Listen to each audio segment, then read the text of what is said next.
え、両親がいないって、それじゃあまともな教育も受けていないのね。眉間にシワを寄せながら露骨に嫌悪感をにじませてそう言ってきたのは、婚約者の拓也のお母さんだった。私は動揺しながらも答える。それはどういう。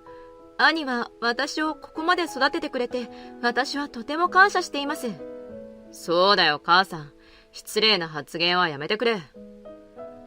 拓也がそう言うと、拓也のお母さんは大げさに不機嫌そうな顔をしながら顔を背ける。なほこさんは確か一般企業でお勤めをされてるとか？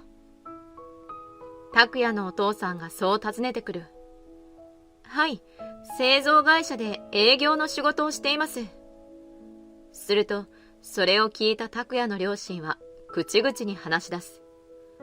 それは工場勤務ということかね。医者一族の我々の親族にはいないな。拓也にふさわしくないんじゃないか？やっぱりご両親がいないだけあって、頭の出来はそんなに良くないよね。村上クリニックの跡取りである拓也ちゃんの奥さんは、同じお医者さんが良かったわ。拓也の両親のあまりの言いように唖然としていると、拓也が声を荒げる。なほこは素晴らしい人だし、仕事だって真面目に向上心を持ってやっている。俺の婚約者にそんな口を聞かないでくれ。すると、拓也のお父さんは、じろりと拓也のことを睨みつけてくる。婚約者と言っても許したわけではない。両親がいない上に工場勤務とは。拓也のお父さんは、今度は兄へ向き直って話しかけてくる。それで、そのなほこさんを育てたご立派なお兄様は、どんなお仕事をしているのかね。頑張っていい服を着ておられるようだが。拓也のお父さんの問いに、兄は凛とした声で答える。はい、自営業をやっております。すると、拓也のご両親は顔を見合わせた後、まるでこらえきれなくなったとでも言うように笑い始めた。両親がいない底辺が自営業なんてできるわけないだろ。一体どんなわびしい商売をやっているんだ？拓也のお父さんは完全に馬鹿にしたような表情だ。それに、ご両親がいないところを見ると、お金目当てで拓也ちゃんに近寄ったようにも見えますけどね。拓也のお母さんは眉を潜めて兄と私を見下す。今まで自分のことを後回しにし、私のことを育ててくれた自慢の兄まで馬鹿にされ、私の心は締め付けられていく。こんな態度の人たちは絶対に許せない。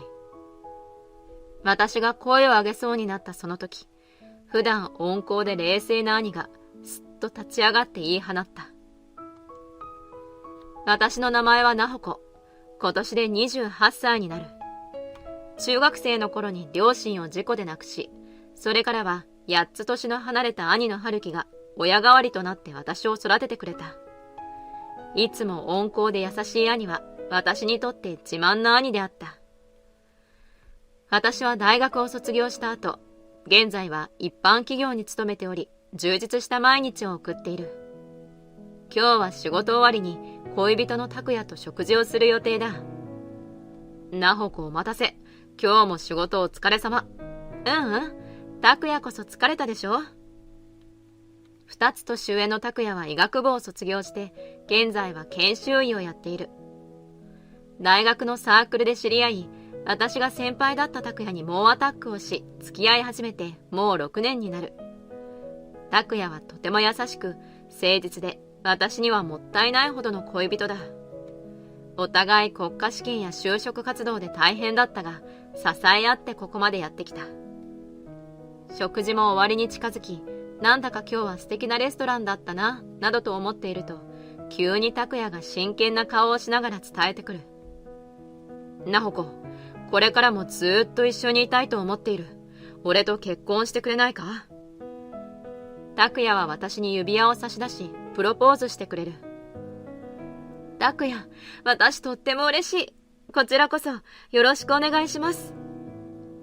私は泣きそうになるのをこらえ、この上ない幸せを感じながら指輪を受け取る。天国にいる両親も喜んでくれるかな。そんな風にどこかで思っていた。それから私は兄に拓也を紹介するために家に連れて行った。そして結婚の話をすると兄は心から祝福してくれた。なほこおめでとう。こんな素晴らしい人と結婚するなんて俺も嬉しいよ。お兄ちゃん、ここまで育ててくれて本当にありがとう。これからは恩返しもしていくから。目に涙をにじませて喜ぶ兄に拓也が話しかける。僕がきっとなほこさんを幸せにしますから、お兄さんも安心してください。私は兄と拓也が仲睦まじく話をしている姿を見て、とても嬉しい気持ちで話し続ける。拓也のご両親とも顔合わせをしなくちゃね。それなんだけど、俺は全寮制の中高一貫校を出ていて、大学でも一人暮らしだったから、実は家族とはたまにしか会わないんだ。だから会わなくても。そう言って口ごもる拓也に兄が問いかける。どうしたんだ？何か事情でもあるのか？それから拓也はあまり両親とは折が合わず、交際してからも一度も私と義両親を合わせようとはしなかったことを兄に打ち明けていく。拓也の家族は医者一族ということで、お父さんは個人病院を開業し、お母さんは専業主婦をしていると話す。昔から拓也に対してプレッシャーを与えるような言動も多く、本人は両親と関わることを避けているらしい。しかし、結婚となれば家と家の付き合いも出てくる。籍を入れる前に何としてでも挨拶をしておきたかった私は、拓也を説得することにした。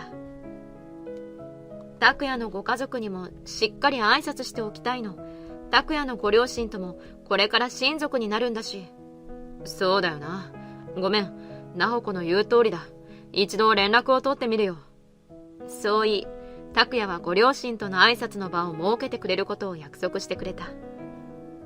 そして2ヶ月後、顔合わせが開催される。私と拓也、そして兄が予約していた料亭の部屋で待っていると、少し遅れて拓也のご両親が到着する。はじめまして、安倍なほこと申します。こちらは兄の春樹です。こちらが父の吉郎。実家で村上クリニックという外科医院をやっています。そしてこちらが母の美希です。石一族なだけあって、拓也のお父さんとお母さんはさすがにいい身なりをしている。それで、父さん、なほこさんと結婚したいと思っています。拓也がそう言うと、拓也のお父さんが口ひげを撫でながら話しかけてくる。まあまあ、まずはなほこさんやご家族のことを伺おうじゃないか。そうね、結婚をして親族になるんなら人となりは知っておかないといけないわ。拓也のお母さんは寝踏みするような目をこちらに向けてくる。ところで、今日はご両親は見えておられないようだが、どうしたんだ？まさか娘の大事な晴れの日に欠席するわけじゃないだろうな。お父さんから聞かれ、私は慌てて答える。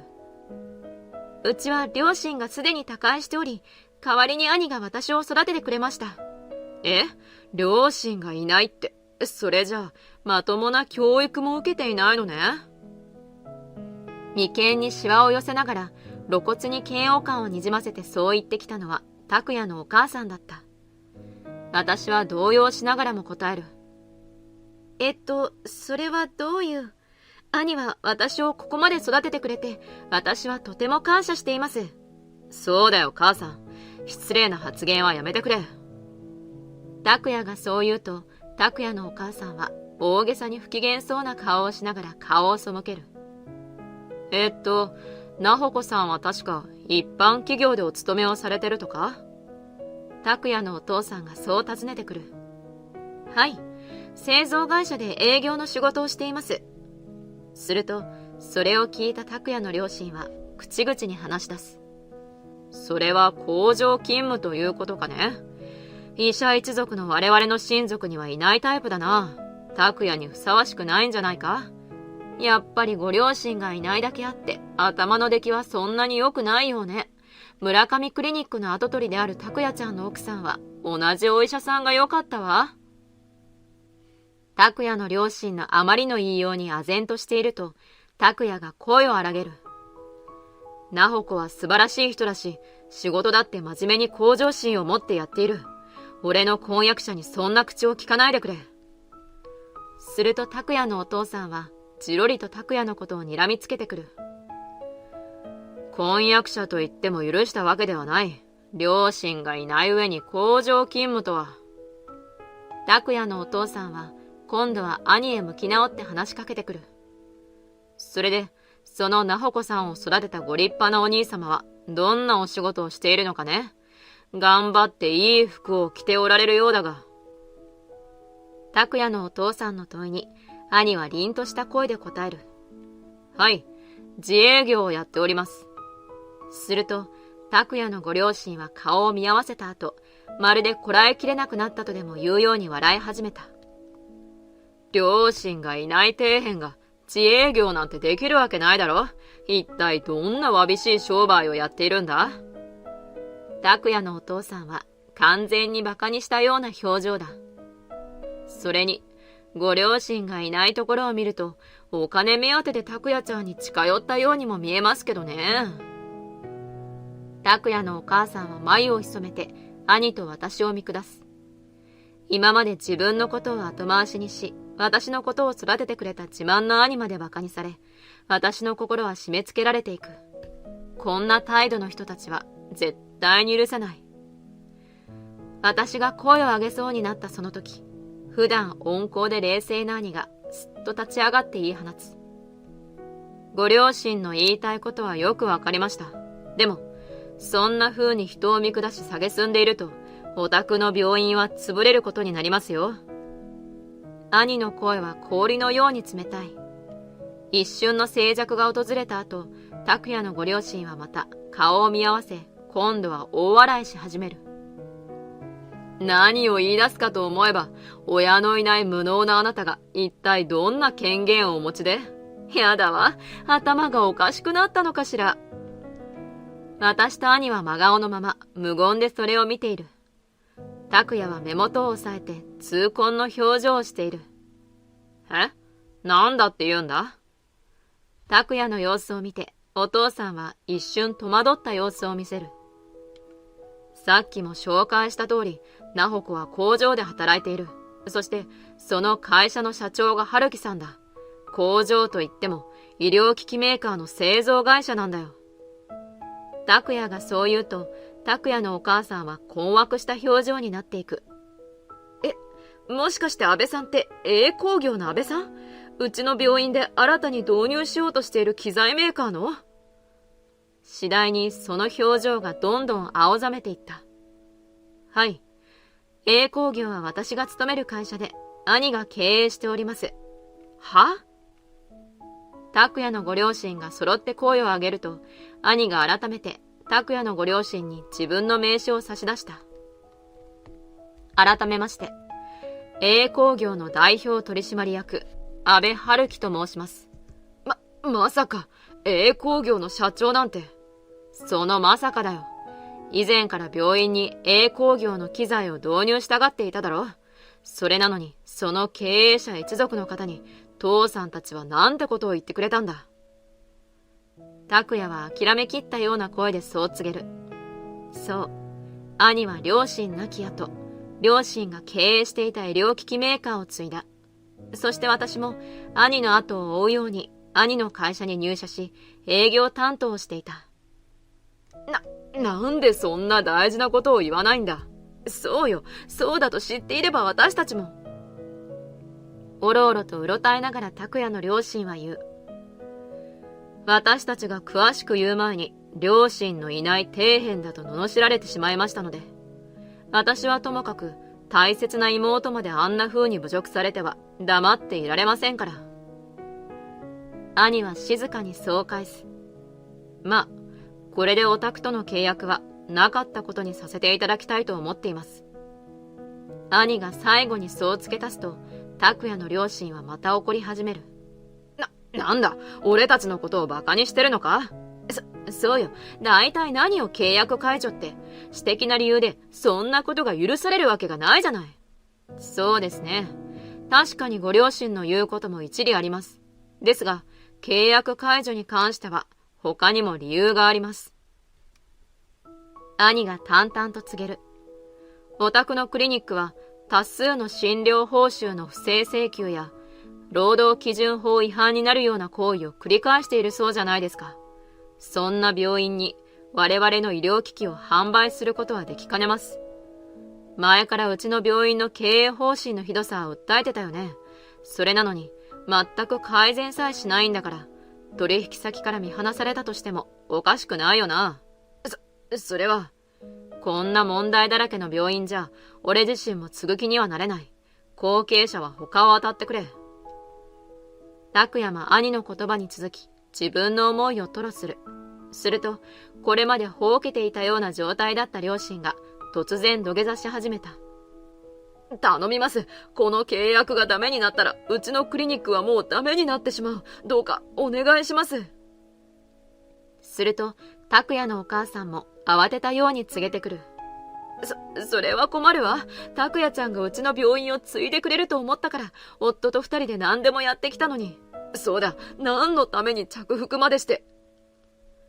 拓也のお父さんが口を滑らせた。着服？私と拓也は驚きの表情を見せ、兄は眉間にシワを寄せる。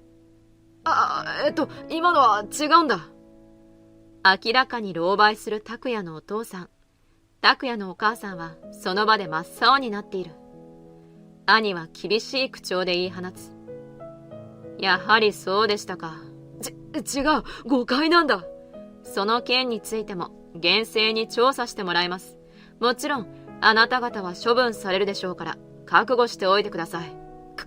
くそー、覚えてろよ。今度は拓也のお父さんが顔を真っ赤にして怒り出す。これ以上、兄に失礼な口を聞かないでください。私がそう言うと、拓也の両親が言い出す。本当に契約を取り消す気か？それなら結婚は許さないぞ。いいのか？そうよ。クリニックの跡取り息子と付き合わせてもらっている分際で何を言っているのよ。拓也ちゃん、私もこんな家との結婚なんて認めませんからね。ヒステリックにわめく二人に拓也は声をかける。結婚の許しなんていらない。あんたたちとは絶縁させてもらう。は？拓也の両親は目を点にして拓也を見ている。昔から石井一族を鼻にかけているようなところはあると思っていたが、結婚前の顔合わせという大切な場所で、あんたたちは俺の婚約者とお兄さんになる人に何を言った？どんな態度を取ったか分かっているのか？拓也、お前何を言い出すんだ？そうよ、拓也ちゃん、その人たちの肩を持つの？拓也の家族は目を白黒させるが、拓也は淡々と話し続ける。今日のナホコと春樹さんへのあんたたちの態度を見て、俺は心底情けなかった。それに、着服をしてまで自分たちの私欲を満たしていたなんて。そう言い、両親をきっと睨みつける拓也は眉を潜める。医師としても家族としてもあんたたちを軽蔑する。もうあんたたちのことを家族とは思えない。俺はナホコと結婚するから金輪際関わらないでくれ。すると、拓也の両親は再び慌てふためく。病院だけでなく、俺たちとも関わらないで、お前一人で生きていけるというのか？そうよ。今ならお父さんだって許してくれるから、謝りなさい。しかし、拓也は淡々と答える。いや、謝らない。俺は自らの力で生きていく。あんたたちの力は借りないから。おい、考え直せ、拓也。そうよ、拓也ちゃん。あなたが継いでくれないと困るのよ。拓也は両親が口々に言うのを無視し、こちらに向き直る。ナホコ、春樹さん、本当に両親が申し訳ないことをしました。家族とは縁を切るので、どうか結婚させてください。小さくなる拓也に私は告げる。拓也、気にしないで。私は拓也が医者だから好きになったんじゃないし、あなたの人柄が好きで、これからも支え合って生きていけると思ったから結婚を受けたのよ。兄も微笑んで声をかける。拓也くん、君が優しくて立派な青年なのは私もわかっている。だからこれからも二人の夢と幸せを私は応援していくよ。春樹さん、ナホコをよろしく頼んだ。ありがとうございます。本当にありがとうございます。兄は何度も頭を下げる拓也の手を取った。その光景をほうけたように拓也の家族が眺めている。ナホコ、春樹さん、もう行きましょう。これ以上ここにいなくてもいい。そうね。お兄ちゃん行きましょう。では失礼します。契約取り消しの件はまた追ってご連絡しますので。兄は最後にそう告げると、料亭の襖を閉めた。それから1年後、兄は義両親のクリニックのライバル病院と契約を結び、その影響で義両親のクリニックはさらに経営が落ち込んだ。その上、厚生省からの立ち入り検査にも入られ、病院の評判も悪化していく。ご両親は救済措置を施そうとしたが、ほとんどのスタッフが退職を申し出て、そのままクリニックを畳むことになったらしい。義両親の悪事はいろんな病院でも広まっており、義父は再就職しようにも医者として雇ってくれる病院も見つからず無職となったらしい。収入がなく貯金もなかった義両親は自慢の家を売り払い、アルバイトをしながら何とか生計を立てているそうだ。一方、私と拓也はその後無事に結婚して仲良く暮らしている。拓也は兄の紹介してくれた地域の総合病院で働いており、新人でありながらも腕のいい外科医として毎日忙しく働いている。もともとやりたかった仕事ができて、拓也も生き生きと仕事をしている姿を見ると、私も嬉しさがこみ上がってくる。これからも兄と拓也と支え合いながら、この幸せな生活を守っていこうと誓うのだった。